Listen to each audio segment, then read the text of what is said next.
একটা প্রশ্ন, যারা দেশ চালায় তারা কি সত্যি সেই দেশের সিস্টেমের উপর ভরসা করে?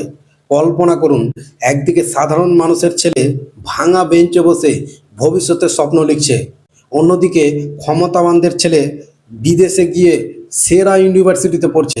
একদিকে সরকারি হাসপাতালে লম্বা লাইন, এই ক্ষমতাবান ব্যক্তিরা বিদেশে গিয়ে উন্নত মানের চিকিৎসা করছে।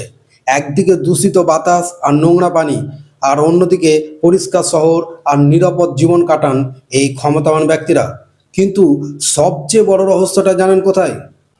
যারা স্টেজে দাঁড়িয়ে দেশের এডুকেশন, হেলথ কেয়ার আর ডেভেলপমেন্টের গল্প বলে, তাদের নিজেদের পরিবারকে খুবই কমই দেখা যায় সেই একই স্কুল, হাসপাতাল বা ব্যবস্থার উপর নির্ভর করতে।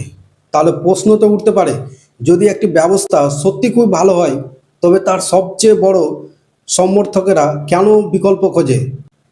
সমাজের আসল শক্তি বড় বড় ভাষণে নয়, বরং এমন একটি ব্যবস্থা যেখানে ধনী গরিব, নেতা জনতা সবার সন্তান একই স্কুলে শিক্ষা পাবে, সবার চিকিৎসা একই হাসপাতালে হবে। কারণ একটি দেশের উন্নয়ন তখনই হয় যখন সুবিধা শুধু ক্ষমতাবানদের জন্য নয়, সবার জন্য সমান। শেষ প্রশ্ন, আমরা কি এমন একটি সমাজ করছি যেখানে সবাই সমান সুযোগ পাবে, নাকি দুটি আলাদা পৃথিবী তৈরি করছি? কমেন্ট করে জানাবেন।